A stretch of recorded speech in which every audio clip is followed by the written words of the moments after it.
Hello दोस्तों, कैसे हो? आपका स्वागत है त्रिपाण स्टडी सेंटर में। आज जो हम करने जा रहे हैं ज्योग्राफी के चैप्टर, यानी ज्योग्राफी जो भूगोल है, ये अत्यंत महत्वपूर्ण चैप्टर होने वाला है, क्योंकि इसमें हम भूगोल के विषय में बहुत ही विस्तार पूर्वक चर्चा करेंगे। चलिए देखते हैं हमारा आज टॉपिक क्या है। Dynamic surface of the earth, there is a most important chapter. There is a most important topic arrive here, a concept of isostasis. There is a most important isostasis here. The term of isostasis is derived from to isotosis, a word, a Greek language meaning to state or beginning of balance. You already know and must be has seen that is a mountain have a many peak and the relatively greater heights. And similarly, the plateau and the plain have a flat surface and they have a moderate and lower height respectively. And the contrast is the oceans and the belt there is a trenches has a greater depth. There is a great difference of the height among these is a features, and you also known as that the earth is a rotating with the keeping the perfect balance among its various features, and thus our earth is a considered to be a isostatic equilibriums. There is a most important here, but here also important here example. The example is the most important. Suppose you are holding one stick each your both hand vertically with the varying of the height, say 5 and other 15, and you are moving in the particular direction. Do you have any difficult maintenance of balance in the congruence with your body as well as to stick together? Definitely, the smaller sticks will be easy to make a balance than to longer one. It is just because of their center of gravity. The center of gravity will a smaller sticks will be narrowed to your holding hand and compressions to be longer stick. In the same way, a smaller surface features like a plane and a more stable than the a tall mountain. First topic here arrives there isostatic balance means a view of the air. There is the most important here. Early geologists is consider the density of different column, a plan, plateau, mountain, etc. to be that same. Another propose their idea of informal density with a varying of thickness. We know that the upper crust of the earth is made up to the lighter materials. There is the most important here. We know that is the upper crust of the earth is the made of the lighter material. In this is a layer of silica and the aluminum are found to the abundance, and it is known as the cell. There is already have discussed. It is a less denser than to the lower one. The earlier assumed to that is a silicaceous crust is a floating over to the sima means silica and magnesium and the lower dense layer. The crustal layer is the informal is a term of density with a varying of length of columns. Therefore, those columns are projecting down into the astrospheres depend upon to the proportion of their columns, and it is due to this is the reason that the root has a developed or the sima has been to displaced from below. To prove this a concept, I early took example of wooden block of various size and immersed them into the water. There is a figure is also important for see the next. All the block are the same density and they get immersed to the different in a proportion to their size.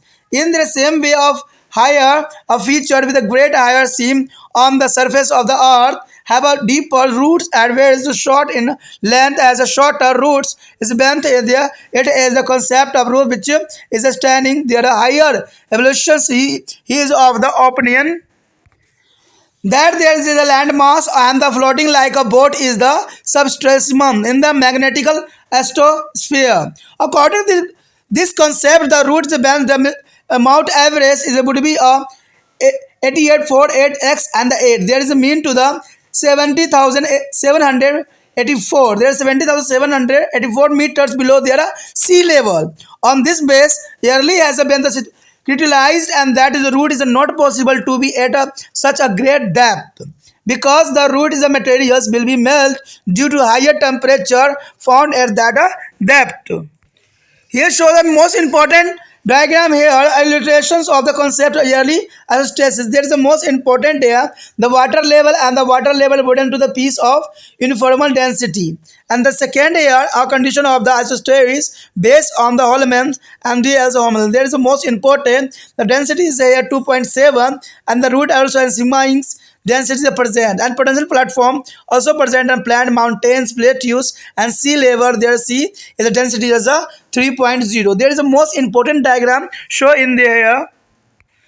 The next here is isostatic balance. There is the most important here, isostatic balance view of the pattern. The pattern is considered is a land block of various heights to be different in terms of their density. The taller is the land mass has a lesser density and the smaller height of feature to be a denser.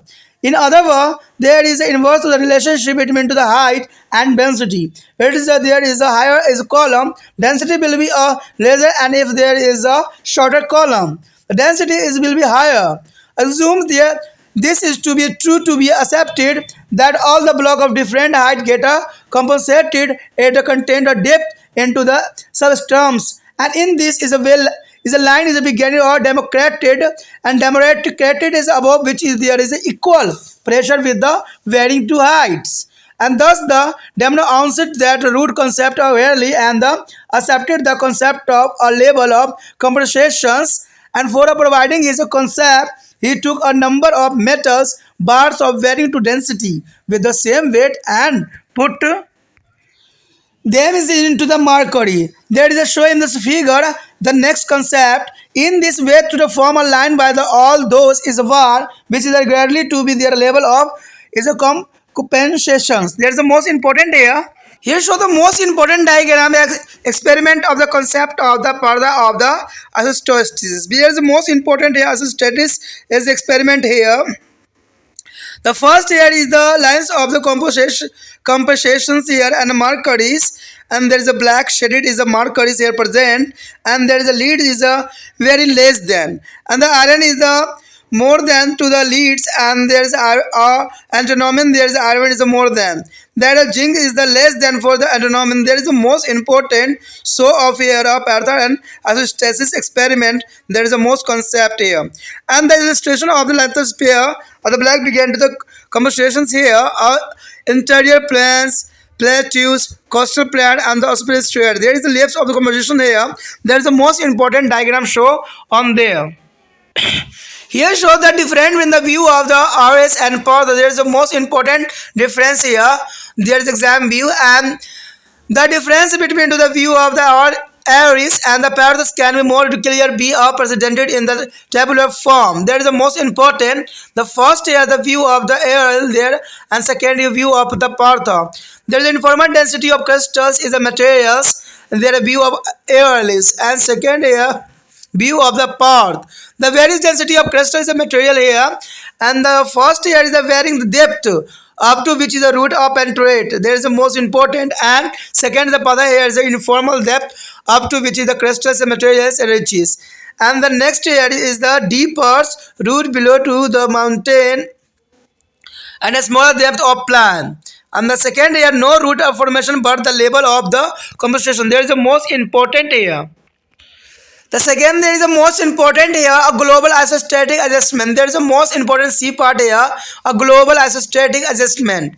It is a quite appearance that there is a no complete isostatic balance over to the globes. And the earth is unstable. Genetics and force often disturbs the crystal balance. The regular earthquake and the volcanic eruptions along the particle belt do not significant any balance, but a short of adjustment is needed continually. There is the most important here global static adjustment. There is a reason being a regular earthquake and volcanic expression along to the particle belt do not significant any balance, but is a short adjustment in the needed to continuously. Genetic force are there is a tectonic effect and the case of the imbalance on their surface, but is a nature is allowed try to the make on the isostatic adjustment with itself. Exogenetic force are tried to eliminate the difference on the surface of the earth, and it is this process they are peelings off and transporting down for of flank and place their depositing them. In the process of isostatic balance is the maintaining by the unnerved of flowways of the material by subsidence at the place of deposition and a filamenton at the peeling of place if there is a proportions to be a denudation. There is the most important and denudation figure here show here.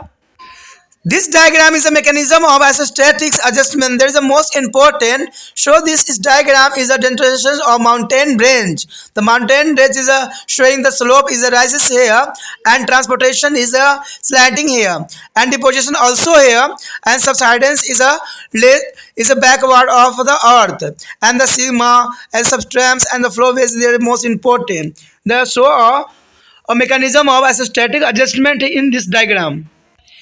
यहाँ पर जो हमारे समक्ष आया है भू संतुलन की अवधारणा। देखिए भू संतुलन की अवधारणा यानी आइसोस्टेसिस क्या होता है, इसका मतलब आइसोस्टेसिस जो है भू संतुलन शब्द है, ठीक है। और भू संतुलन का मतलब ही होता है कि धरती को ऐसा बनाया जाए जो कि एक संतुलन के रूप में जो है मान्यता मिली। तो यही बात यहाँ भू संतुलन की अवधारणा के अंतर्गत आया है। आइसोस्टेसिस जो होती है भू संतुलन शब्द जो है ग्रीक भाषा के जो है आइसोस्टेसिस से लिया गया है, यानी आप समझ सकते हो कि भू आइसोस्टेसिस जो है आइसोटोसिस से लिया गया है, जिसका अर्थ होता है संतुलन की स्थिति कि संतुलन कैसे किया जाए।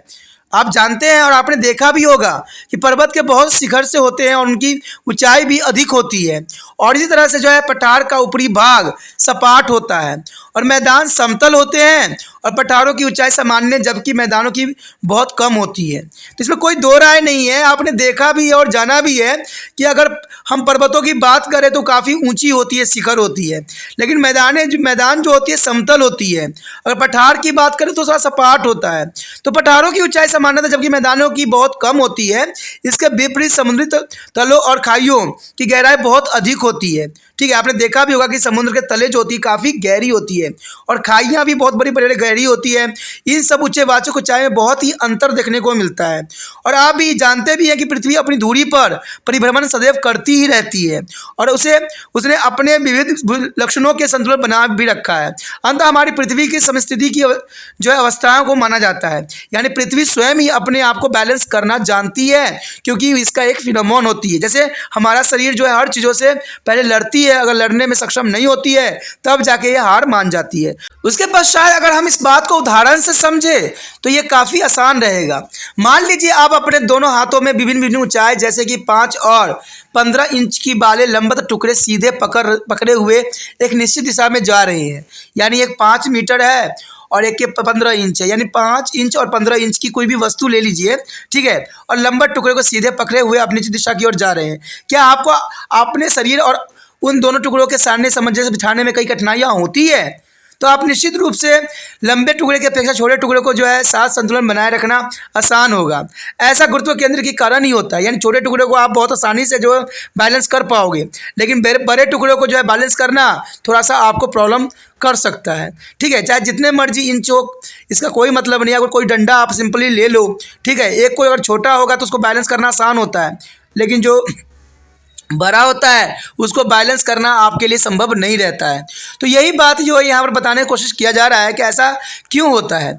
ऐसा गुरुत्व केंद्र के कारण होता है। तो ये आप याद रखना कि ऐसा जो होता है गुरुत्व केंद्र के कारण होता है और लंबे टुकड़े की तुलना में छोटे टुकड़े के साथ गुरुत्व केंद्र आपके हाथ के अधिक पास होगा, यानी अगर छोटा टुकड़ा होगा वो बहुत काफ़ी पास होगा तो उसका गुरुत्वाकर्षण कम लगेंगे, लेकिन बड़े टुकड़े में गुरुत्वाकर्षण अधिक लगेगा तो उसको बैलेंस करना आपके लिए संभव नहीं रहेगा। इसी प्रकार से छोटे धरातली लक्षण जैसे मैदानी ऊंचे पर्वत की तुलना में अधिक स्थिर होते हैं। तो यही बात दर्शाना जो है बहुत काफ़ी इंपॉर्टेंट भी रहता है, क्योंकि जरूरी भी है कि धरातली लक्षण जैसे मैदान ऊंचे पर्वत की तुलना में अधिक स्थिर होंगे। अगला टॉपिक आया है भू संतुलन, यानी भू संतुलन है किसके रिगार्डिंग? एवरेज के विचार के अनुसार। तो एवरेज जो था उसका क्या विचारधारा था और उसने भू के संतुलन के विषय में क्या अपने विचारधारा रखे थे। तो देखा जाए भू वैज्ञानिक एवरेज ने विभिन्न स्तंभों जैसे पर्वत, पठार और मैदान आदि के घनत्व को एक जैसा माना था, यानी इसके जो एक्सपेरिमेंट थे बहुत इंपॉर्टेंट थे और इन्होंने एक बात पे साफ जोर दिया था कि जब पर्वत, पठार और मैदान इनके घनत्व जो होंगे एक जैसे होंगे। अतः उसने विभिन्न मोटाइयों के साथ एक सामान्य घनत्व के विचार को काफ़ी सुलझाया था। और हम जानते हैं कि पृथ्वी की ऊपरी परत हल्के पदार्थ से बने होते हैं, यानी पृथ्वी के ऊपरी परत जो होते हैं हल्के पदार्थ से बने होते हैं, और इस परत में जो है सिलिका और एल्युमिनियम भारी मात्रा में पाए जाते हैं, जिसको हम दूसरे चैप्टर में भी किए थे। अगर नहीं आपने देखा है तो उसको देख लेना कि कौन कौन से जो है एलिमेंट से जो है पृथ्वी का निर्माण हुआ है। तो ये बहुत काफ़ी उन्होंने इंपॉर्टेंट बात दिया था कि सिलिका और एल्युमिनियम भारी मात्रा में पाए जाते हैं, इसलिए इसे जो है सियाल्स के नाम से भी जाना जाता है। और यानी सियाल्स का मतलब होता है शॉर्ट फॉर्म, यानी सिलिका को एक वर्ड लिया जाता है और यल का जो है 2 अक्षर लिया जाता है। तो इस तरह जो है सियाल्स नाम दिया गया था, और ये नीचे की परत से कम घनत्व वाली होती है। एरिस ने माना कि सियासिस से बनी भूपट्टी सीमा यानी सिलिका और मैग्नीशियम, अब सीमा का मतलब भी यही होता है, सिलिका और मैग्नीशियम नीचे की अधिक घनत्व वाली परत के रूप में थी, ठीक है, यानी ऊपर की तैर रही थी, और भूपट्टी के परत का घनत्व एक सामान्य था, जबकि इसके विभिन्न स्तंभों की ऊंचाई अलग अलग थी। ये बहुत बड़ी इंपॉर्टेंट बात है कि भूपट्टी की परत का घनत्व एक सामान्य थी, जबकि इसके विभिन्न स्तंभों की ऊंचाई अलग अलग थी। इसलिए ये स्तंभ अपनी ऊंचाई के अनुपात में जो है दुर्बलता मंडल में धंसे हुए थे, ठीक है, यानी ये जो था दुर्बलता के कारण ये जो है अपने क्षेत्र में धंसे हुए थे, और इसी कारणवश इसकी जड़ें विकसित हो गई अथवा नीचे गहराई में जो है सीमा विस्थापित हो गई। तो ये दोनों बात काफ़ी इंपॉर्टेंट था, काफ़ी जरूरी भी थी। इसी अवधारणा को सिद्ध करने के लिए एरिस ने विभिन्न आकारों के लकड़ियों के टुकड़े लिए और इन टुकड़ों को उन्होंने पानी में डुबो दिया। ये एक्सपेरिमेंट काफ़ी अच्छी थी क्योंकि इसमें बहुत कुछ हमें समझने को मिला, ठीक है। छोटे टुकड़े एक लिया, उन्हें पानी में डुबाया दिया गया। सभी टुकड़े एक जैसे घनत्व के हैं और ये अपने आकार के अनुपात में विभिन्न विभिन्न गहराई तक पानी में डूबते हैं। इसी प्रकार के पृथ्वी के धरातल पर अधिक ऊंचाई वाले भूलक्षण उसी अनुपात में अधिक गहराई तक धंसे होते हैं, जबकि कम ऊंचाई वाले क्षणों को जो है जड़ें छोटी होती है। यह अधिक गहराई तक धंसी हुई जड़ें ही वो हैं जो अधिक ऊंचाई वाले भूभागों को स्थिर रखते हुए हैं। उनका विचार था कि भूभाग एक नाव की तरह यानी मैग्मा वाली दुर्बलता मंडल के अंततः सतह तक तैर रहे होते हैं, और इस अवधारणा के अनुसार जो है माउंट एवरेस्ट की जो जड़ है समुद्री तल से जो है 70 से लेकर 784 मीटर नीचे होनी चाहिए। तो ये उन्होंने अनुमान लगाया था, और इसी बेस पे उन्होंने क्या किया था 8848 इंटू 8 करके दिखा था, जिसमें 70,784 आया था। और ये एरिस की इसी बात को लेकर जो है आलोचना भी हुई है कि जड़ का इतनी गहराई पर रहना संभव नहीं है, क्योंकि इतनी गहराई पर विद्यमान जो है उच्च तापमान जड़ के पदार्थों को पिघला देता है। हमने पढ़ा भी था जो है दूसरे चैप्टर में कि जितने गहराई में आप जाइएगा वहाँ उतनी ही जो है तापमान अधिक होती है, ठीक है। तो ये इसमें कोई दो राय नहीं है, क्योंकि इतनी गहराई पर विद्यमान उच्च तापमान जो है जड़ को पदार्थों को जो पिघला देगा और गला देगा। तो ये काफ़ी इंपॉर्टेंट रहती है, इसलिए जो है इतने नीचे तक जो है जड़ें नहीं जा पाती है। इसी बात को शो करने के लिए यहाँ पर जो है एरिस ने भू संतुलन की विचार का चित्र के द्वारा प्रकट करने की कोशिश किया था। आप देख सकते हो कि जल स्तर दिखाई गई है, और जल स्तर के बाद जो है सामान्य घनत्व वाली लकड़ियों के टुकड़े को यहाँ पर दर्शाया गया है। और ये लकड़ी देख सकते हो कैसे किस बेस पे जो है सीढ़ीनुमा जो है यहाँ पर अरेंजमेंट की गई है। तो ये बहुत काफ़ी इंपॉर्टेंट एक्सपेरिमेंट था एरिस की, ठीक है। दूसरे डायग्राम्स में भू संतुलन की स्थिति में एस होम्स और बीडीएल हेम्स पर आधारित थे, जिन्होंने दूसरे साइंटिस्ट ने इसको एक्सपेरिमेंट किया था।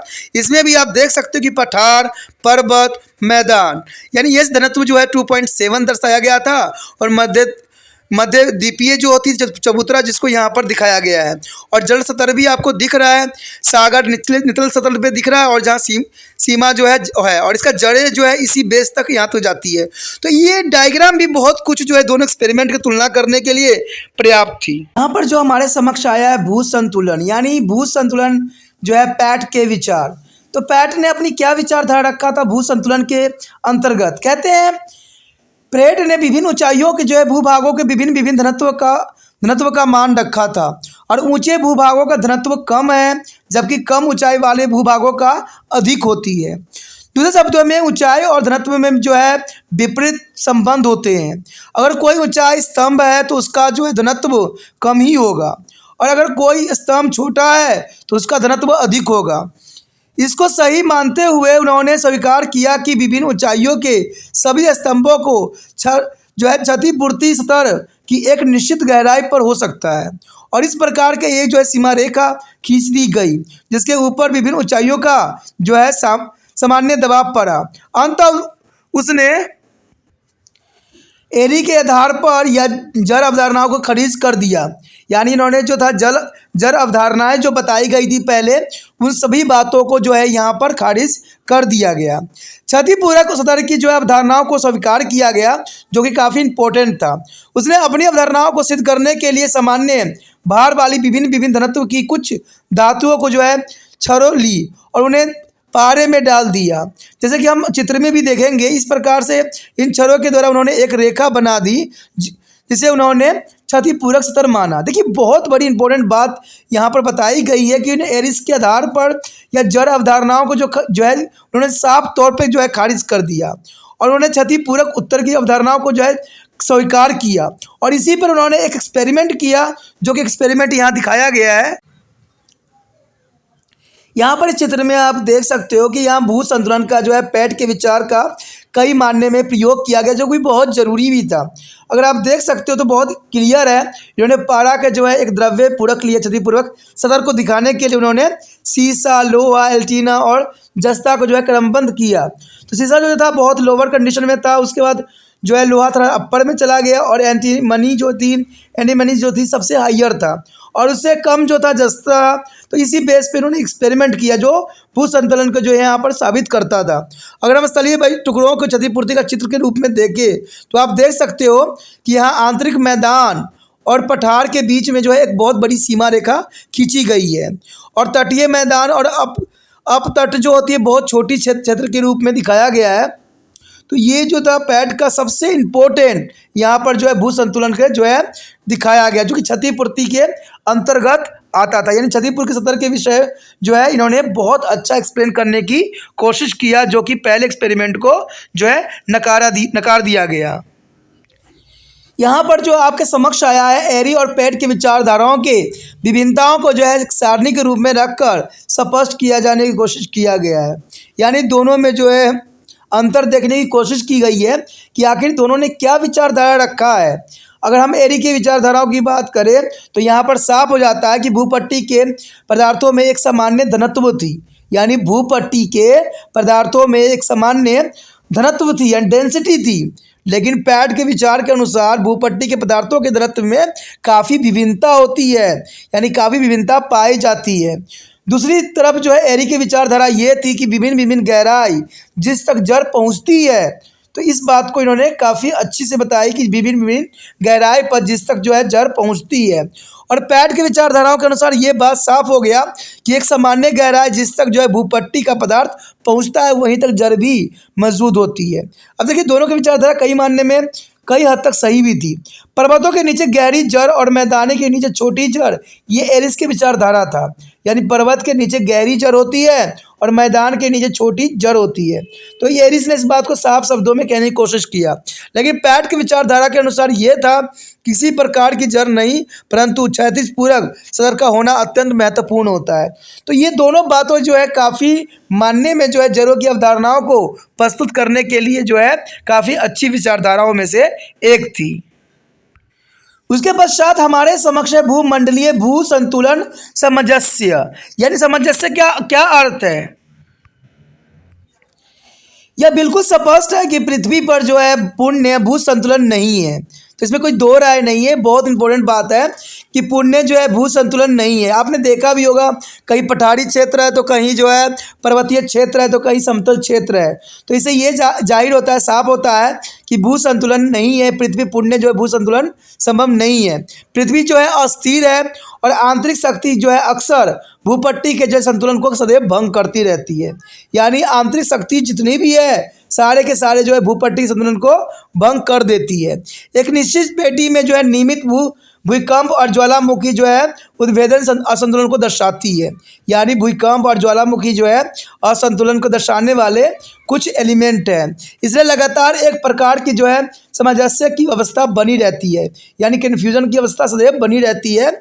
आंतरिक शक्ति और उसके जो है वितरणिक प्रभाव धरातल पर जो है संतुलन के कारण ही होती है। परंतु जो है अगर प्राकृतिक हमेशा जो है समस्थानिक सामंजस्य को स्थापित करने का प्रयास सदैव करती रहती है। बाहरी शक्ति पृथ्वी के धरातल पर आए और अंतरों को दूर करने का सदैव प्रयत्न करती रहती है, जो कि बहुत ज़रूरी है। और इस प्रक्रिया में ऊंचे भूभागों से जो है पदार्थों का कुड़च कर बहुत दूर ले जाकर निचले भागों में निक्षेपित कर देती है। यानी ये तो आपने सेकेंड चैप्टर में भी पढ़ा था कि जितने भी होते हैं सबके सब जो है कोई भी गड्ढा होता है उसको भरने की कोशिश करते हैं। तो यही बात यहाँ पर दर्शाया गया है कि खुरच कर बहुत दूर ले जाकर निचले भागों में निक्षेपित कर देती है। और इस प्रक्रिया में जो निक्षेपण के स्थान पर जो है नसाब द्वारा नीचे से पदार्थों के प्रभाव के कारण एवं खुरचने के स्थान पर अनाच्छादन के अनुपात में उठान और भूमंडलीय संतुलन बना रहता है। तो इस प्रकार जो भूमंडलीय संतुलन बनाने की सबसे इम्पोर्टेंट विधि है। अगर हम इसी बात को चित्र में देखें तो ये साफ हो जाएगा। तो चलिए देखते हैं चित्र क्या है। यहाँ पर आप एक चित्र देख सकते हो जो भूमंडलीय संतुलन के जो सामंजस्य के तंत्र रचना के तंत्र को दर्शाता है। और इसमें साफ जो है करने की कोशिश किया गया। आप देख सकते हो कि पर्वतीय श्रेणी का अनाच्छादन आपको दिख रहा होगा, जिसको उत्थान के रूप में दिखाया गया है। देखिए कितना ये बड़ा जो है दिखा रहा है। उसके बाद उसमें परिवहन हो रही है, धीरे धीरे निक्षेपण हो रहा है, अवतलन जो हो रही है, सियोल हो रहा है, प्रभाव, सीमा, अधस्तर। देखिए ये जो है काफ़ी विस्तृत है। अगर दोनों साइंटिस्टों की बात करें तो उनके भी काफ़ी हद तक विचारधारा सही था, लेकिन इस चित्र ने साफ कर दिया कि भूमंडलीय संतुलन की जो है असमंजस का एक रचना तंत्र के रूप में देखा जा सकता है। और इसकी जो है संरचना ये साफ जाहिर करती है कि प्रवाह क्षेत्र तक जो है सभी के जरिए जाएगी, जो कि काफ़ी इंपॉर्टेंट था। Continentals of drift, there is the most important here. Continental drifts according to the Alfred Wegener, there is entire to the landmarks of the globes was together about 280 million years ago. There is the most important here. It is a term to the Pangea or supercontinent, and there is the water bodies surrounding the Pangea is known as the Panthalassa. Panthalassa there is the most important from there 280 to 150 million years ago. The Pangea was broken to longitudinals into the northern and southern parts as known as the Laurasia is a Nagaland. Nagaland is there as a Gondwaland. There is the most important especially here.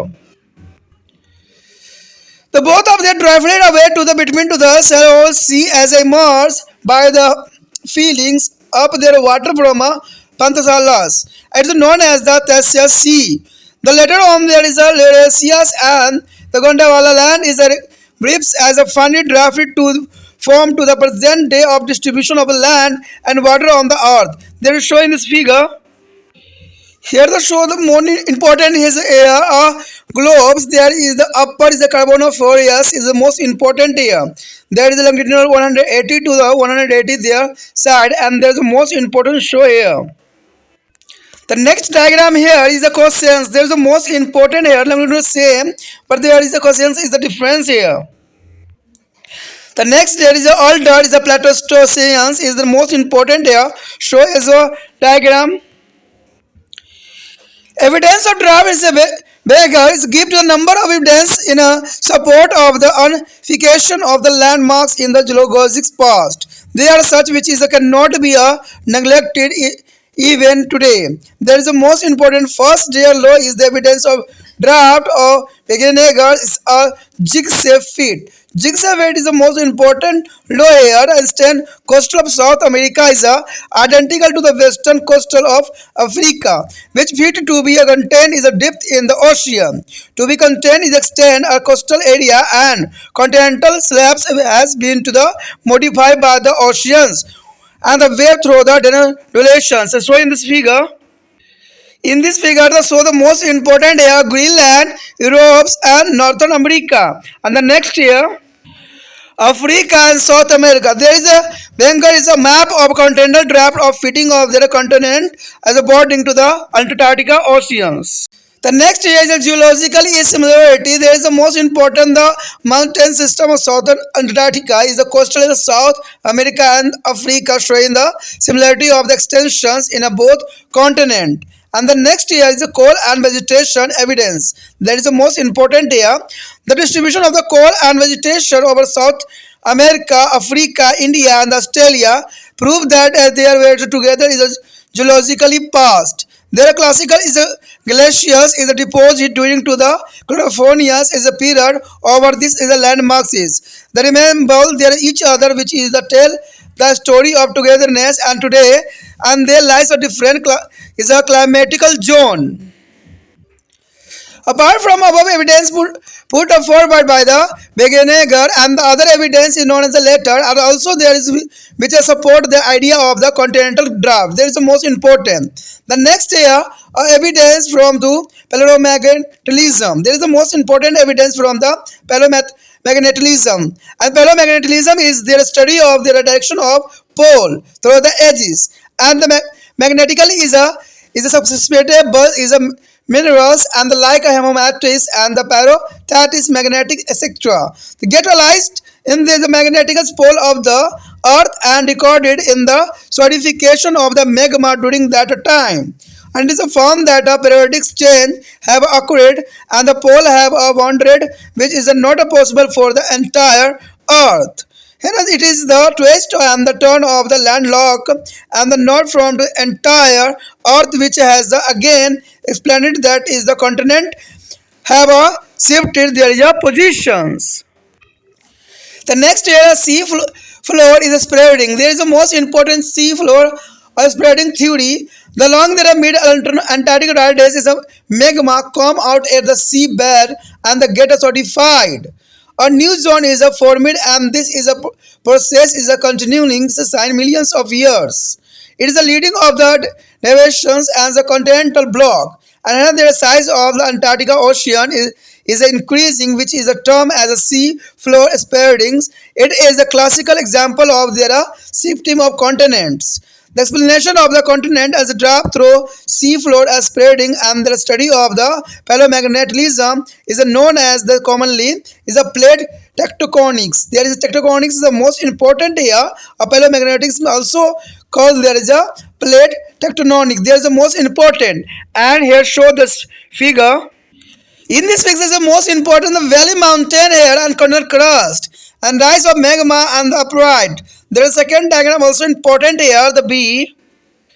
The B diagram is a show here is most important and C is also there is a continental shift and the mid-oceans rift and the ocean base and oceanic their crust and mantle. There is the most important diagram here. And this diagram is the stage is the continental rupture and they are opening up to the new basin. There is the most important diagram shown in this picture. यहाँ पर जो हमारा अत्यंत महत्वपूर्ण topic आया है महाद्वीपीय विस्थापन। देखिए महाद्वीपीय विस्थापन तो ये बहुत काफ़ी इंपॉर्टेंट रहता है कि महाद्वीपीय जो विस्थापन हुआ है उसका क्या रीजंस है, क्या इसका विचारधारा है। तो कहते हैं बहुत साइंटिस्टों ने अपने जो है इस पर विचारधारा रखा है, लेकिन हम अल्फ्रेड वेनेगर के विषय में जो है यहाँ पर चर्चा करेंगे जिन्होंने सारी जो है बातों को यहाँ पर विस्तार पूर्वक जो है बताने की कोशिश किया है। तो इसमें जो है वल्फ्रेडस वेगनर ने बहुत काफ़ी अच्छी बात बताई जो कि महाद्वीपीय विस्थापन के जो है सिद्ध करता है। अगर हम बात देखें जो है अल्फ्रेडस वेनेगर के अनुसार तो कहते हैं 28 करोड़ वर्ष पूर्व पृथ्वी का समस्त भूभाग एक साथ जुड़ा हुआ था और इसमें कोई दो राय नहीं है, ये बात सच्चाई है कि समस्त पृथ्वी जो था पहले के समय में जुड़ा हुआ था। ठीक है, इस सुविशाल महाद्वीप को उन्होंने पेंजिया नाम दिया था और इस अकेले महाद्वीप के चारों ओर एक विराट जो है महासागर था जिसका नाम जो है पैथलॉस था और 28 से 15 करोड़ वर्ष पूर्व यह अंशीय रूप से उत्तरी तथा दक्षिण भागों में टूट गया जिन्हें क्रमश लैरोसिया यानी अगरलैंड और जो है गेंडवालैंड के रूप में जाना गया। दोनों एक दूसरे से जो है अलग हटते गए तो इसके बीच जो है पेंथालॉस द्वारा पानी भरने का एक उथल समुद्र पैदा हो गया जिसे हम जो है टेथिलिस सागर के नाम से भी जाना गया। कहते हैं इसके बारे में जो है एलिसिया और गोलैंड और वर्तमान में क्या हुआ कि ये जल के रूप में धारण कर लिया, इसमें कोई दो राय नहीं है। देखिए यहाँ पर अगर आप डायग्राम भी देख सकते हो तो इसमें ऊपरी कनवोफोरियास के बारे में दिखाया गया है, तो इसमें कोई दो राय नहीं है, सारे पहले एक पार्ट थे लेकिन समुद्र में क्या हुआ, कुछ उथल पुथल होने की वजह से ये लैंड जो थे टूट गए। और कहते हैं आज के समय भी लैंड टूट रहे हैं और जो है अलग होते चले जा रहे हैं। कई जगह पर साइंटिफिक रिसर्च हुआ है कि जो महाद्वीप आपस में जुड़े हुए थे उनमें काफ़ी जो है डिस्टेंस आ गया है। तो ये भी सच्चाई इन्होंने सही बात बताई थी कि हो सकता है कि सारे पहले पृथ्वी का भाग एक जैसा ही था, जितने भी लैंड थे सब एक साथ जुड़े हुए थे, ठीक है। लेकिन क्या हुआ, समय के साथ जैसे इसके विखंडन हुए, पानी का दबाव पड़ा, जिसकी वजह से वो सारे के सारे अलग हो गए।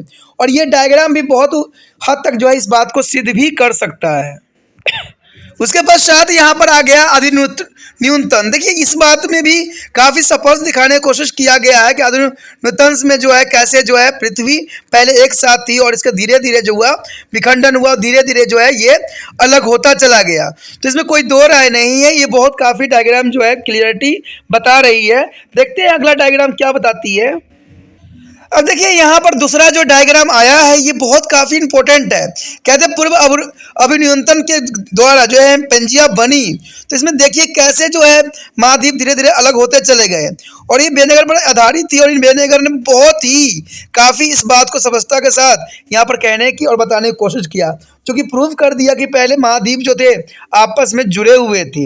यानी विस्थापन की अभिक्रिया जो बताई गई कई मानने में सही था।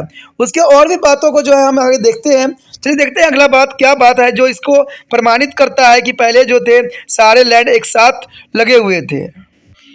इसी बात को यहाँ जाहिर करने के लिए विस्थापन के प्रमाण क्या मिले, तो इस बात को जो है अध्ययन हमें करना पड़ेगा। कहते हैं वेगनर ने जो है भूभागीय भूतकाल में जो है भूभाग के एक होने का पक्ष में कई प्रमाण दिए कि सारे भूभाग जो थे पहले एक थे, और इसके विषय में बहुत से प्रमाण दिए। ये प्रमाण ऐसे जिन्हें आज भी नकारा नहीं जा सकता। तो इसमें कोई दो राय नहीं। कहते साइंटिस्टों ने बहुत जो है इसमें गहराई से रिसर्च किया कि पहले पृथ्वी जो थी हर एक पार्ट एक साथ जुड़ी हुई थी, और यही बात जो है वेगनर ने साफ करने की कोशिश किया। और इन्होंने सबसे पहले जो थ्योरी दिया वो दिया जिगसॉ फिट का।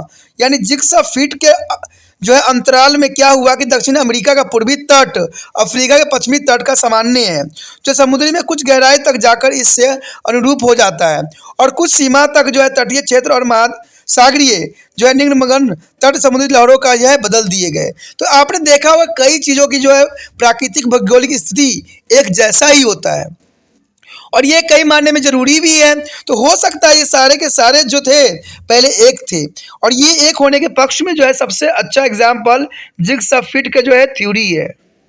यहाँ पर जिगसॉ फिट के थ्योरी के अंतर्गत एक डायग्राम आया है जिसमें आप देख सकते हो कि ग्रीनलैंड है, यूरोप है, उत्तरी अमेरिका है। तो ये सारे एक साथ ही जुड़े हुए थे, लेकिन धीरे धीरे किसी कारणवश जो है पानी के जो है अलग होते गए।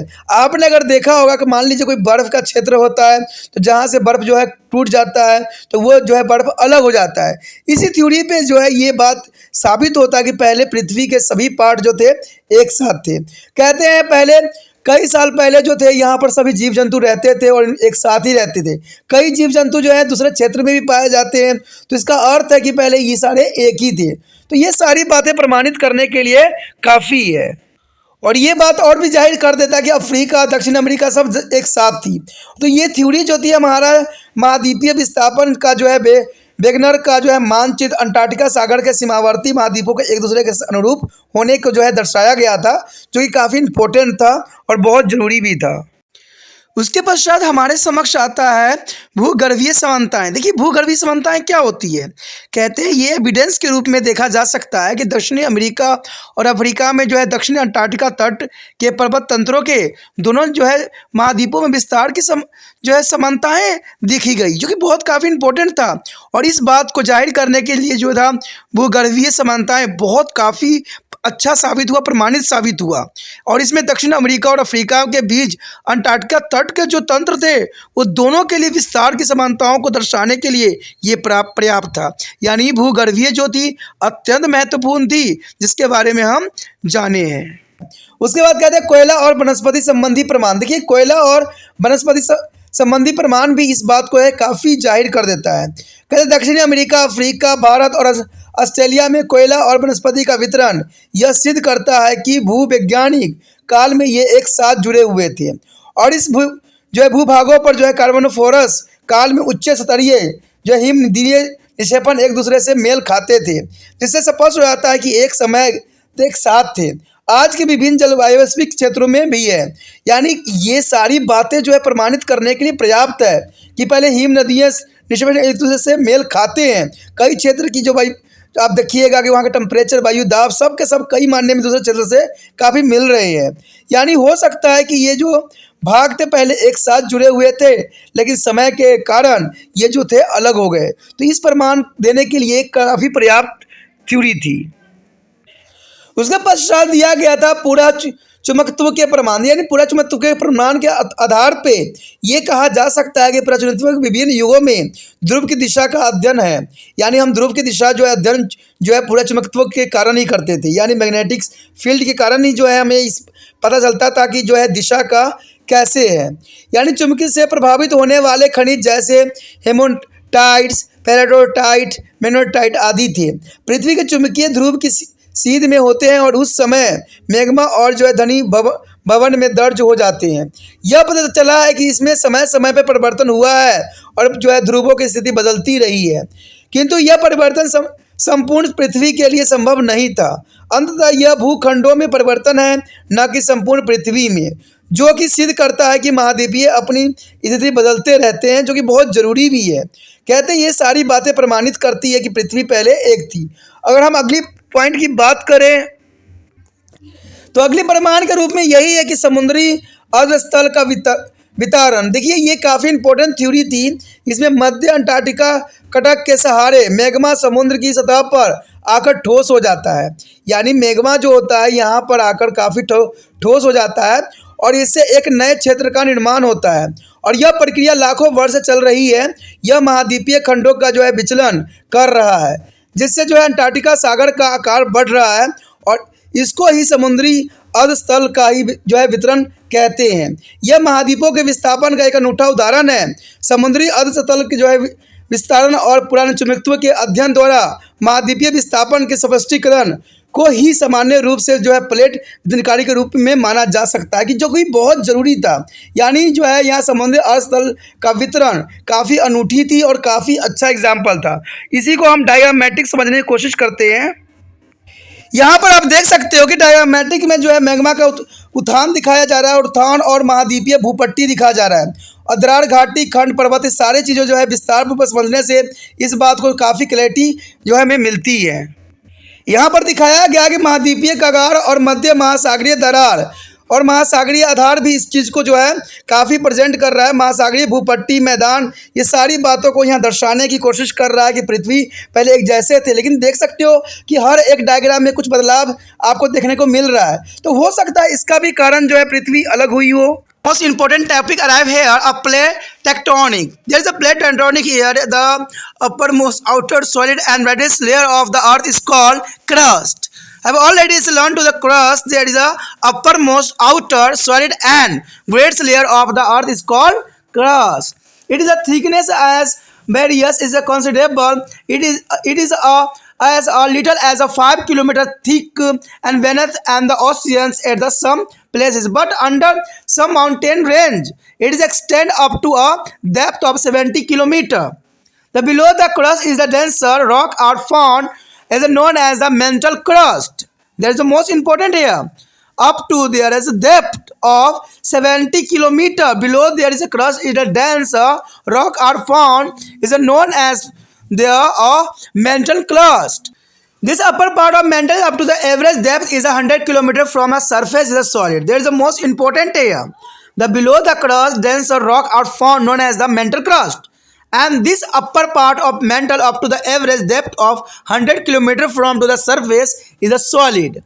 And this solid mantle is a plus upper crust from to the comparatively is reddish block terminate to the lithosphere.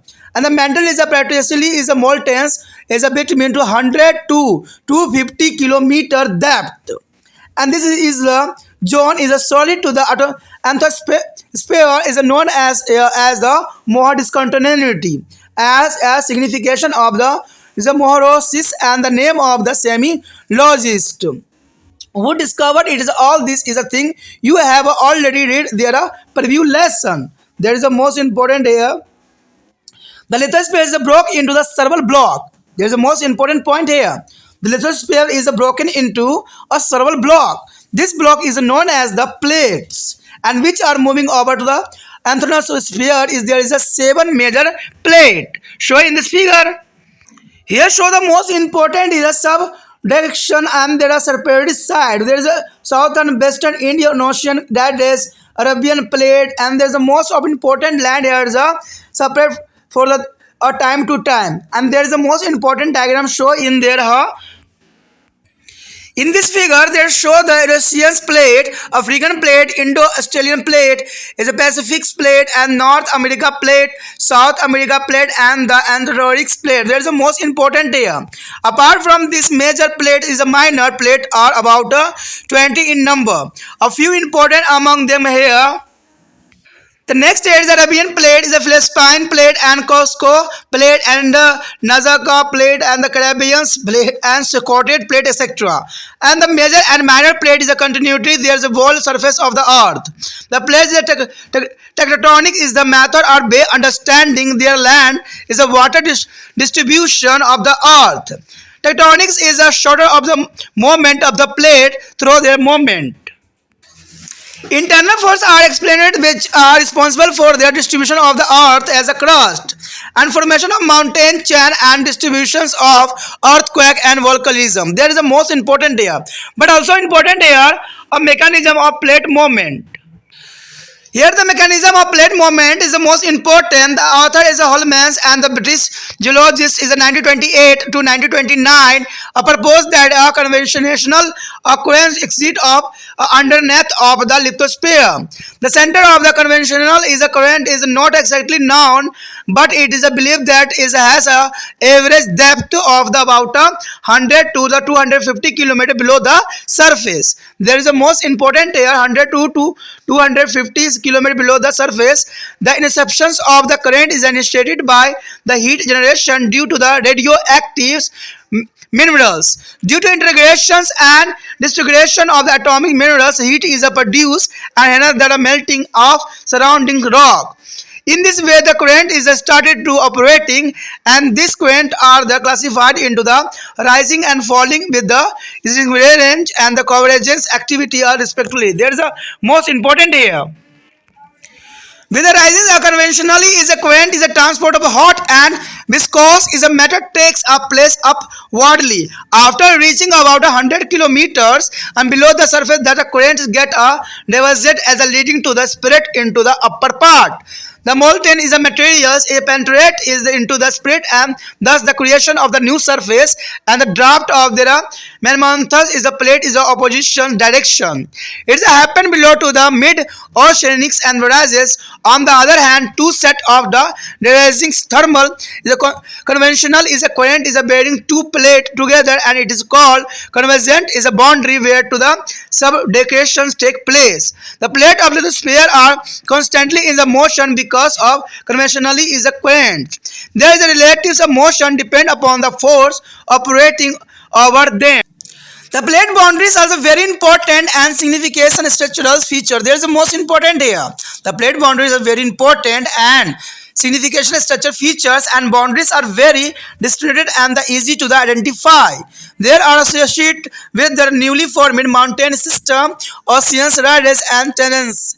And the plate are the moving continually and have a relative direction of movement. Based on the direction of movement, three types of plate boundaries can easily be identified. There is the most important, also important here diagram.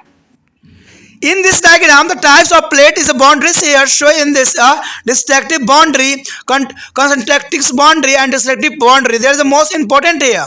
And also important here plate and plate has a move, transforming fault and the plate. There is a substitute is a plate here, a new plate is a materials and subducted plate here. There are types of plate of boundaries as shown in this picture. There is the most important, the clear for the mind, the plates is the continuum. There is a exchange. There is a divergent of boundary and convergent boundary and fractures are transformed boundary fault.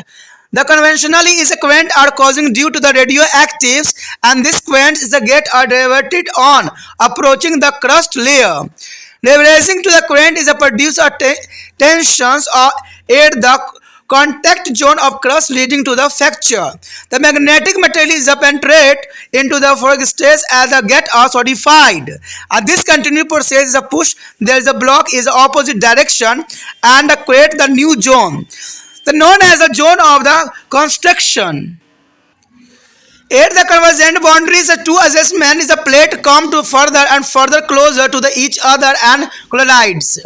And when both sides are the continentals, is a natures are the mountainer form it is evident.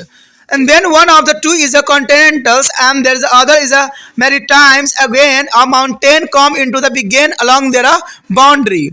In this case, a continental plate is overnight. There is a maritime, and when both plates are there, maritimes, both of them are breaks and subduct and the penetrate below and the heinous the tendencies formed. Along this boundary, the earthquake and the volcanic activities are prominent. In all this zone is a situation, surface area is reduced and therefore this is known as the zone of destruction. There is the most important here. In all these three situations, surface is reduced. Therefore, this is also known as the zone of destruction. Transform fault is the one when to the adjustment and the plate is a slide past each other. The direction of the movement may be along there is again, but there's move to the parallel to be each other, and therefore neither there is any construction of fresh area nor in there have any distractions, and it is known as a zone of preservation. That is the most important here, and plate are not a permanent feature but they are vary size and shape. The plates can split or get welded, and with the joining of plate, almost all the tectonic activity occur along their plate boundaries. The barrier to be advent of the plate tectonics theory, their continental draft theories was and that which was the proposed by the beginners and was synchronized, and particularly about their force in the fact it is outrightly rejected in spirit of the appearance evidence. But further is the researches about the material of sea floor and the phenomenalism and supporting of the theory, but is the propositions of plate tectonics theory is the 1960th century and they have solved there is a problem of the mechanism of movement. There is the most important and important also here. The plate tectonics and the earthquake are volcanoes. There is the most important theory here. A plate tectonics was earthquake and volcano. The distribution of the earthquake and volcanoes over to the globes, the show in the figure, they are clear reveal that are strongly associated with the boundaries of the plates. The plates boundaries are the zone where is a very short of the tectonics activity and does take a place. The release of energy created because of the movement of plate is there manifested in this zone in the form of earthquake and volcanic eruptions. Here show the major earthquake and the volcanic belt of the world. There is the most important. The important here dotted shape is a volcanic belt. They show in this diagram, and there is a clear and the white earthquake zone. There is the most important, and lava is a plateau is their dark zone. And the triangle shape is a volcanic show in this diagram. There is the most important from the major earthquake and volcanic belt on the world. हमारे समक्ष जो आया है अत्यंत महत्वपूर्ण plate विनिर्णितिकी। देखिए ये कई मानने में इंपॉर्टेंट रहता है कि आखिर जो ये भूखंड के एक पार्ट जो है अलग कैसे हुए। तो बहुत से इसमें जो है कारण हो सकते हैं। कहते हैं पहले साथ में ये सब जुड़े हुए थे, तो आखिर ऐसा क्या हुआ कि ये सब जो थे अलग हो गए। तो कई मानने में से कारण कई होते हैं। आपको पता भी होगा कि हमारे धरती पे आए दिन भूकंप आते रहते हैं, और भूकंप आने की वजह से क्या होता है कि अर्थक्वेक के कारण जो होती है जो है दरारें फटती है, और इन दरारों के कारण क्या हो सकता है कि ये जो पहले एक साथ थे हो सकता है कि अलग हो गए हों। कई जगह वोल्केनिक भी होती है, यानी लावा भी निकलती है, तो ये सब भी कारण हो सकता है। तो इसी के विषय में जो है हम यहाँ विस्तार पूर्वक जानने की कोशिश करेंगे और कारण ढूंढने की कोशिश करेंगे। तो यही बात यहाँ दर्शाने की कोशिश करेंगे। पृथ्वी के बाहर ठोस और जो है कठोर परत को जो है भूपृष्ठ कहा जाता है, और इसकी मोटाई अब जगह एक सामान्य नहीं है। देखिए इसकी मोटाई सब जगह एक सामान्य नहीं होती है, और ये बात सबको पता है कि ये अलग अलग जगहों पर अलग अलग जो है इनकी साइज होती है। यह महासागरों के नीचे कहीं केवल 5 किलोमीटर मोटी भी हो सकती है, परंतु कुछ पर्वतों के नीचे इसकी मोटाई 70 किलोमीटर तक भी हो सकती है। भूपृष्ठ के नीचे जो है सघन शैली पाई जाती है, जिन्हें हम मेंटल कहते हैं, यानी काफ़ी सघन एरिया पाया जाता है, जिसको मेंटल के नाम से भी जाना जाता है। मेंटल के ऊपरी भाग धरातल से औसतन 100 किलोमीटर की गहराई तक ठोस होता है, यानी 100 किलोमीटर तक आप चले जाओ धरती के नीचे तो यह आपको काफ़ी ठोस पदार्थ के रूप में मिलेंगे। और यह ठोस मेंटल तथा ऊपरी भू पृष्ठ मिलकर जो है तुलनात्मक रूप से एक कठोर खंड का निर्माण करता है, जिसे हम स्थल मंडल के नाम से जानते हैं। यानी इन्हीं कारणों से जो है स्थल मंडल का निर्माण हुआ है, जहाँ पर जीव जंतु के रहना सुनिश्चित हुआ है। मेंटल जो होती है 100 से लेकर 250 किलोमीटर की गहराई के बीच आंशिक रूप से जो है पिघला हुआ होता है, यानी 100 के बाद आप जैसे जाइएगा आपको जो होगा यहाँ पर मेंटल जितने भी होंगे वो सब आपको पिघले हुए रूप में आपको नजर आएगा। इस क्षेत्र को जो दुर्बलता मंडल कहते हैं, यानी अगर जो पिघला हुआ क्षेत्र होता है उसको जनरली आपको याद रखना चाहिए कि 100 से अगर 250 के जो किलोमीटर गहराई के बीच आंतरिक रूप में पिघला हुआ जो हमें मेंटल मिलता है उसे हम दुर्बल मंडल कहते हैं, दुर्बलता मंडल कहते हैं।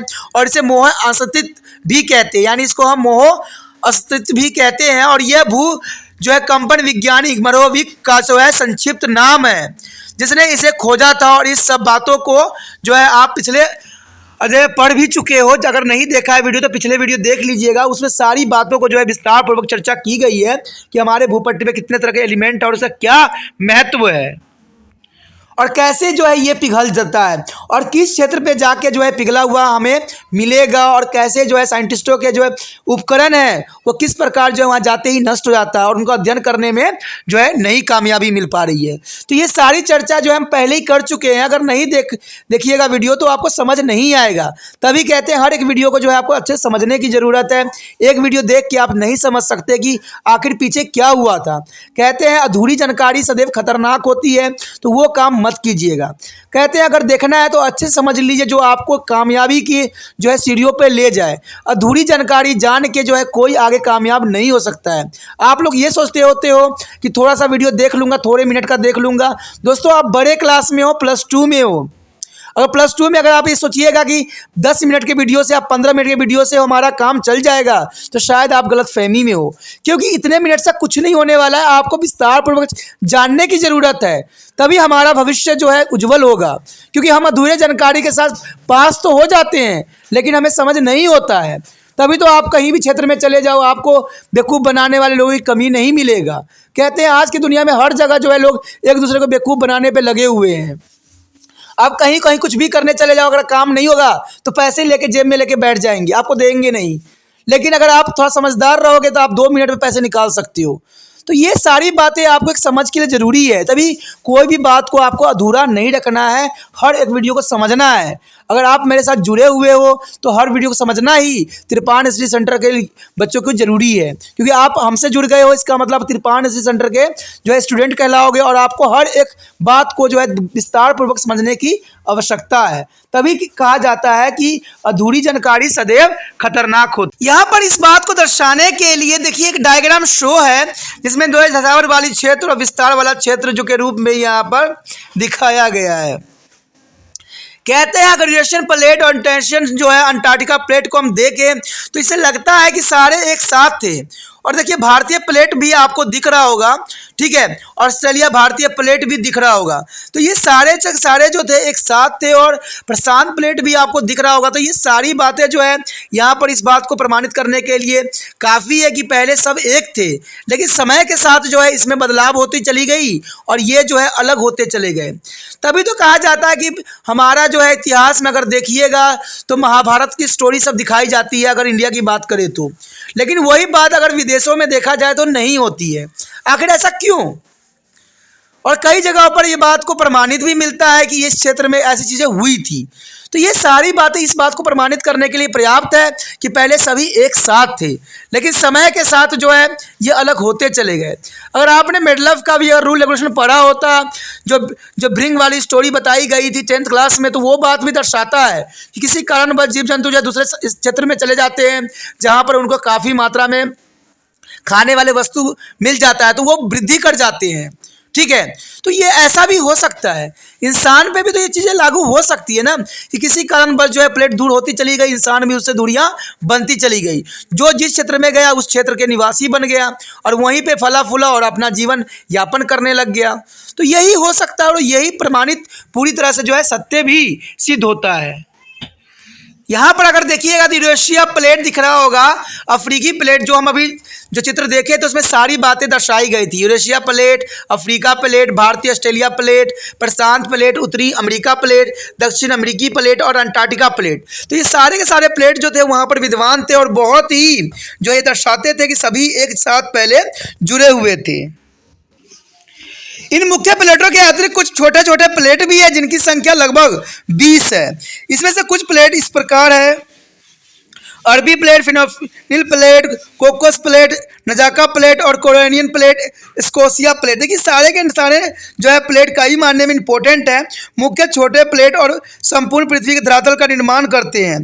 प्लेट विज्ञानिकी पृथ्वी की भूमि और जल के वितरण को समझने का एक सबसे अच्छा और सबसे विस्तृत तरीका है। कहते हैं ब्रिटानिया प्लेट एक प्रकार के जो है संचलन है, यानी ये चलती रहती है। संचलन का अर्थ ही होता है चलना, और इस संचलन से जो है आंतरिक शक्ति को काफी समझाया गया है, जो कि पृष्ठभूमि के वितरण और जो है पर्वत श्रृंखलाओं के निर्माण और भूकंप तथा ज्वालामुखी वितरण के लिए उत्तरदायी है। ये बात कोई दो नहीं राय हो सकता है कि अगर हम देखें तो भूपृष्ठ के वितरण के कारण जो है सबसे बड़ा कारण जो है भूकंप ही मानी जाती है, यानी जो है अर्थक्वेक मानी जाती है। दूसरा कारण जो माना जाता है वो ज्वालामुखी होती है, ठीक है। तभी जो है भूपृष्ठ की वितरण संभव होता है, क्योंकि आपने देखा भी होगा जब भूकंप आती है तो बहुत बड़ी दरार फट जाती है और ये दरारें में जो है पानी भर जाती है और इसको दो पार्टों में जो है बांटने के लिए ये कई मानने में पर्याप्त होती है। और यही बात को जो है समझाने के लिए हम प्लेट संरचना के जो है रचनात्मक तंत्र के विषय में जानना हमारे लिए अत्यंत महत्वपूर्ण रहेगा कि प्लेट संचलन का रचनात्मक तंत्र क्या है। देखिए यहाँ पर जो है प्लेट संचलन का रचनात्मक तंत्र के विषय में जो है हमारे लिए पर्याप्त वर्ड है। कहते हैं एक ब्रिटिश भूवैज्ञानिक आर्थर हेम्स ने सन 1928 से 1929 में बताया कि स्थल मंड के नीचे जो है संवहनी धाराएं विद्यमान होती है। इन संवहनी धाराओं का जो है केंद्र जो ज्ञात नहीं है, परंतु यह माना जाता है कि धरातल के नीचे इसकी गहराई लगभग जो है 100 से लेकर 250 किलोमीटर के आसपास है। क्योंकि हमने पहले चैप्टर में बात साफ कर लिया था कि अगर 100 के बाद अगर आप जाते हो तो आपको जो है बहुत चीज़ें जो है मेंटस जो होते हैं पिघले हुए नजर आते हैं। तभी कोई भी साइंटिस्ट जो है अभी तक वहाँ पर अपने जो है कोई भी उपकरण को भेजने में सफल नहीं हुआ है, जिसके विषय में हमने पहले चैप्टर में विस्तार पूर्वक चर्चा किया था। ये धरातलें रेडियोधर्मी खनिजों के जो विखंडन से उत्पन्न ऊर्जा द्वारा संचालित होती है और रेडियोधर्मी खनिजों के एकीकरण और विखंडन से जो ऊष्मा उत्पन्न होती है वो आसपास की शैलियों को पिघला देती है। तभी जो है वहाँ पर जो है शैलों जो होते हैं पिघले हुए नजर आते हैं। इस तरह के संवहनी धाराओं चलिए आरंभ हो जाती है और इन धाराओं को जो है अपसरण और अभिसरण क्रियाओं के साथ क्रमशः आरोही और अवरोही क्रम में वर्गीकृत किया जा सकता है। यहाँ देखा जाए तो ऊपर उठती हुई संवहनी धाराएं द्वारा गर्म और चिपचिपा पदार्थ ऊपर की ओर उठने लगता है। इसमें कोई दो राय नहीं है, जो भी गर्म होता है और ऊपर की तरफ उठना उसकी स्वाभाविक क्रिया होती है। धरातल के नीचे लगभग 100 किलोमीटर की गहराई पर पहुंचने के बाद ये धरातल जो है मुड़ जाती है, जिसे ऊपर की परत फट जाती है, पिघला हुआ पदार्थ टूटे हुए भाग में धंस जाती है और इस प्रकार के एक नए धरातल का जन्म होता है। यानी इसी प्रकार जो है एक नई धरातल का जन्म होता है और एक भारी प्लेट विपरीत दिशा में जो है खिसकने लग जाती है। यानी एक भारी प्लेट विपरीत दिशाओं में खिसकने लगती है और यह मध्य महासागरीय कटक के नीचे होती है। दूसरी ओर दो जोड़ी अवरोही ऊष्मीय संवहनी धाराएं जो है दो प्लेटों को आपस में जोड़ती है और यह आरोही सीमा बनती है। यहाँ जो है धंसाव की प्रक्रिया होती है। संवहनी धाराओं के कारण जो है स्थलमंडल की प्लेट लगातार चलमान रहता है। यानी ये प्लेट जो सदैव जो है धरातल के कारण क्या होता है, ये चलमान होता है, यानी चलता ही रहता है। तभी तो कहा जा सकता है कि जो यहाँ पर पहले प्लेट एक साथ थे, लेकिन समय के साथ ये जो थे धीरे धीरे अलग होते चले गए। तो दोस्तों ये बहुत इंपॉर्टेंट बात है जो कि समझने के लिए भी आपके लिए पर्याप्त है। यहाँ पर प्लेट सीमा अत्यंत महत्वपूर्ण होती है और उल्लेखनीय जो है संरचनात्मक लक्षण भी होती है, यानी प्लेट सीमाएं अत्यंत महत्वपूर्ण होना और उल्लेखनीय जो संरचना लक्षण दिखाता है। सीमाएं अत्यंत जो होते हैं सुस्पष्ट और सरलता से पहचानी जाने वाली होती है और यह नवीन पर्वत तंत्रों और महासागरीय कटकों और गतों से संबंधित होती है। प्लेट लगातार खिसक रहे होते हैं और इसके जो खिसकने की दिशा सापेक्षिक होती है। प्लेटों की खिसकने की दिशा के आधार पर जो है आसानी से इसको 3 प्रकार की प्लेट सीमाओं की पहचान की जा सकती है। देखिए यहाँ पर जो है खिसकने की सारी विधियां और जो है डायग्रामेटिक शो करने की कोशिश किया गया है। चलिए डायग्राम देखते हैं कि कैसे प्लेट जो है खिसकता है। देखिए यहाँ पर जो है एक चित्र दिखाया गया है जो प्लेट सीमाओं के आकार दर्शाने के लिए काफ़ी है। अगर आपको ध्यान दिख रहा होगा तो जो एरो है मुड़ा हुआ है, मुड़ा एरो जो होती है धसी हुई प्लेट को दर्शाता है। देखिए एक प्लेट था लेकिन उसमें क्या हुआ, भूकंप के कारण दरार पड़ गई और दरार के कारण क्या हुआ, ये प्लेट जो थी धंसने लग गई। यानी इसका अर्थ यह हुआ कि विनाश का क्षेत्र आपको नजर आ रहा होगा और यहाँ निर्माण का क्षेत्र है और दूसरी तरफ फिर से विनाश का क्षेत्र हुआ है जो यहाँ पर इधर भी प्लेट जो है धंसने की जो है दिशा में मुड़ी हुई है। तो ये सारी बातें समझाने के लिए पर्याप्त है कि जब भी भूकंप आते हैं, दरारें फटते हैं तो प्लेट जो है उसके अंदर समा जाती है और इसकी वजह से जो होता है बीच में एक जो है बहुत बड़ा नदी का जो है सागरों का निर्माण हो जाता है, जिससे 2 महाद्वीप जो है अलग अलग हो जाते हैं। तो ये काफ़ी मानने में जो है समझदारी वाली बात है, समझने वाली बात है कि नया प्लेट पदार्थ का जो है यहाँ निर्माण हो जाता है जो रूपांतर अवयव के रूप में देखे जा सकते हैं। तो ये काफ़ी विस्तृत है। चलिए देखते हैं आगे क्या है। ये सब जो डायग्राम हमने देखा उसमें जो है अपसरण सीमाएं और अभिसरण सीमाएं, रूपांतरण भद्र जो है भस्म सीमा, संबानी धाराएं रेडियोधर्मी पदार्थों से उत्पन्न होती है। देखिए किससे उत्पन्न होती है, रेडियोधर्मी पदार्थ जो होती है काफ़ी संबानी धाराएं उत्पन्न करती है और ये धाराएं पृष्ठभूमि की परत तक जो है पहुँचते ही मुड़ जाती है। जैसे पृष्ठभूमि पर पहुँचती है मुड़ जाती है। अब सारी धाराएं जो है भूपृष्ठ के मिलन क्षेत्र में खिंचाव पैदा करती है जिससे ये टूट जाती है, यानी खिंचाव पैदा होता है जिसकी वजह से ये टूट जाता है। चुंबकीय पदार्थ इस टूटे हुए भाग में जो है घुसकर ठोस हो जाता है और ये लगातार चलने वाली क्रियाएं जो है खंडों को जो है विपरीत दिशाओं में धकेल कर एक नए क्षेत्र का निर्माण करती है जिसे हम निर्माण क्षेत्र के नाम से जानते हैं। यानी ये जो है धकेल कर विपरीत दिशाओं में जो है एक नए क्षेत्र का निर्माण करता है जिसको हम निर्माण क्षेत्र के रूप में जानते हैं। अभिसरण अगर बात करें, अभिसरण सीमाओं के नज़दीक के 2 प्लेट एक दूसरे के बहुत ही पास आ जाती है और ये टकरा जाती है। जब दोनों खंड महाद्वीपीय प्रकार के होते हैं तो पर्वतों का निर्माण होना स्वाभाविक बात है। जब एक खंड महाद्वीपीय तथा दूसरी महासागरीय होते हैं तब भी इसकी सीमाओं के जो है पास पर्वत का निर्माण होता है और इसमें जो है महाद्वीपीय प्लेट महासागरीय प्लेट के जो है ऊपर चढ़ जाता है। जैसे हमने डायग्राम में भी देखने की कोशिश किया था कि एक धंस जाता है और इसके ऊपर दूसरा प्लेट चढ़ जाता है। जब दोनों खंड महासागरीय होते हैं तो दोनों जो है टूट कर धंस जाते हैं और नीचे प्रवेश कर जाते हैं, जैसे कि डायग्राम में भी टेढ़े एरो दर्शा रहे थे, जिससे गर्तों का निर्माण होती है।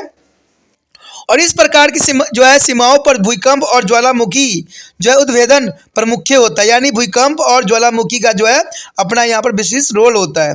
इन तीनों की अवस्थाओं में धरातलीय क्षेत्र कम हो जाती है, इसलिए इसे विनाश का क्षेत्र भी कहा जाता है। जैसे मैंने आपको विनाश का क्षेत्र भी डायग्राम में दिखाया था, तो वही बात यहाँ भी दर्शाने की कोशिश कर रहा है कि जो धरातलीय क्षेत्र में कम हो जाते हैं उसे विनाश का क्षेत्र के नाम से जाना जाता है। कहते हैं रूपांतरण भ्रम सीमा वह होती है जहां एक दूसरे के पास स्थित प्लेट एक दूसरे से रगड़ते हुए विपरीत दिशाओं में खिसक जाते हैं, यानी ये प्लेट जो है आपस में रगड़ते हैं और फिर ये जो है खिसक जाते हैं। इसके खिसकने की दिशा एक दूसरे के साथ साथ विपरीत हो जाती है, परंतु एक दूसरे के समांतर खिसकते हैं, इसलिए यहाँ न तो नए क्षेत्र का निर्माण होता है और न ही भूपटि नष्ट होते हैं, जो कि काफ़ी इंपॉर्टेंट बात है। इसलिए इसे जो है परिच्छेदित क्षेत्र कहते हैं, यानी इसका नाम जो दिया जाता है परिरक्षित क्षेत्र कहा जाता है। क्यों? क्योंकि ये एक दूसरे के समांतर खिसकते हैं, इसलिए यहाँ न तो नए क्षेत्र का निर्माण होता है और न ही भूपटि नष्ट होते हैं, जो कि काफ़ी इंपॉर्टेंट बात यहाँ पर दर्शाते हैं। प्लेट जो होती है स्थायी लक्षण नहीं होते हैं, वरना इसका आकार और आकृति बदलती रहती। प्लेट विभाजित या पास के प्लेट से जुड़ सकती है। लगभग सभी जो है वैज्ञानिक हलचलें प्लेटों की सीमा पर होती है, यानी सारे हलचलें जो है प्लेट की सीमाओं पर निर्धारित होती हैं और प्लेट जो है वैज्ञानिक सिद्धांतों से पहले वेगनर द्वारा जो है प्रतिपादित किया जा चुका है। वेगनर ने यहाँ पर प्रतिपादित जो है महाद्वीपीय विस्थापन के सिद्धांतों को आलोचना विशेष रूप से ऊर्जा या शक्ति के लिए हुई थी जो महाद्वीपियों को विस्थापित करती थी। वास्तव में इस सिद्धांत को स्पष्ट प्रमाणों को होते हुए भी अस्वीकार कर दिया गया था, जो कि बहुत बड़ी विडंबना थी। लेकिन समुद्री सतह के पदार्थों और पराचुंबकत्व में किए गए अन्वेषण में इस सिद्धांत का समर्थन भी किया और 1960 में प्लेट जो वर्तन सिद्धांत से ने प्लेट संचलन की संरचनात्मक की समस्याओं को सुलझा सा दिया। उसके पश्चात प्लेट वितरणकी की जो बनाम भूकंप और ज्वालामुखी। देखिए ये सारी चीज़ें जो है काफ़ी मानने में इंपॉर्टेंट रहता है। कहते हैं पृथ्वी पर भूकंप और ज्वालामुखी का वितरण, जैसे कि हम चित्र में भी स्पष्ट कर देता है कि यह प्लेट की सीमाओं के दृढ़ता से जुड़े हुए होते हैं। प्लेटों की सीमाएं वह क्षेत्र है जहाँ हर प्रकार की वितरण क्रियाएँ होती है। प्लेटों के खिसकने से जो मुक्त ऊर्जा भूकंप और ज्वालामुखी के रूप में यहाँ अभिव्यक्त हो जाता है, जो कि काफ़ी पर्याप्त और काफ़ी इंपॉर्टेंट यहाँ दर्शाता है। देखिए इस डायग्राम में भी आपको इस बात के प्रमाणित मिल जाएगा कि बहुत से क्षेत्र जो है जो ज्वालामुखी या भूकंप के क्षेत्र को निर्धारित करती है। अगर आपने डॉट डॉट निशान दिख रहे होंगे अधिक मात्रा में, तो ये ज्वालामुखी प्लेट के रूप में दर्शाया गया है। अगर आपको खाली क्षेत्र दिख रहे हैं तो खाली क्षेत्र का अर्थ होता है भूकंप जोन, यानी भूकंप के क्षेत्र होते हैं जहां पर आए दिन कहीं ना कहीं भूकंप आते रहते हैं। अगर आपने जो बड़ा डॉट देख रहे होंगे वो जो है लावा पठार क्षेत्र है, ठीक है, और इस क्षेत्र में जो है लावा हमेशा फूटती रहती है। अगर आप ज्वालामुखी की बात करें तो ये ट्रायंगल शेप में आपको नज़र आ रहा होगा, ये ट्रायंगल शेप में यहाँ दर्शाया गया है। तो ये सारी बातें बताती है कि प्लेट जो है धीरे धीरे कैसे जो है अपना रंग रूप चेंज करते जा रहे हैं और जो है महाद्वीपों को अलग करते जाने में इनका जो है बहुत महत्वपूर्ण योगदान है। तो इसी के साथ हमारा ये चैप्टर जो है खत्म हो जाता है, जो कि अत्यंत महत्वपूर्ण था। आगे का टॉपिक जो है चैप्टर जो है अधिक महत्वपूर्ण रहेगा, तो अगला चैप्टर देखना मत भूलना। अगर आपने अच्छे से तैयारी करना है तो हर एक चैप्टर को ध्यान से समझना है, सोचना है। और दूसरी बात ये भी जरूरी है कि इस वीडियो को दूसरे बच्चे तक पहुँचाने में आपने तिरपान स्टडी सेंटर का हेल्प भी करना है, जिससे दूसरे बच्चों को भी जो है लाभ मिल सके, ठीक है। और दूसरी बात ये रहता है कि अगर पहली बार वीडियो देख रहे थे तो चलो सब्सक्राइब करके सेव करना आपके हित में रहेगा। नहीं सब्सक्राइब कीजिएगा तो नोटिफिकेशन भी प्राप्त नहीं होगा, और दूसरी बार सर्च करने की कोशिश करोगे तो मेरा वीडियो शायद प्राप्त भी न हो। इसलिए अगर मेरी वीडियो को फायदा उठाना चाहते हो तो जो है चैनल सब्सक्राइब करके रख लेना, आपके हित में रहेगा, जहां से आप सोच भी सकते हो, समझ भी सकते हो और विचार भी कर सकते हो।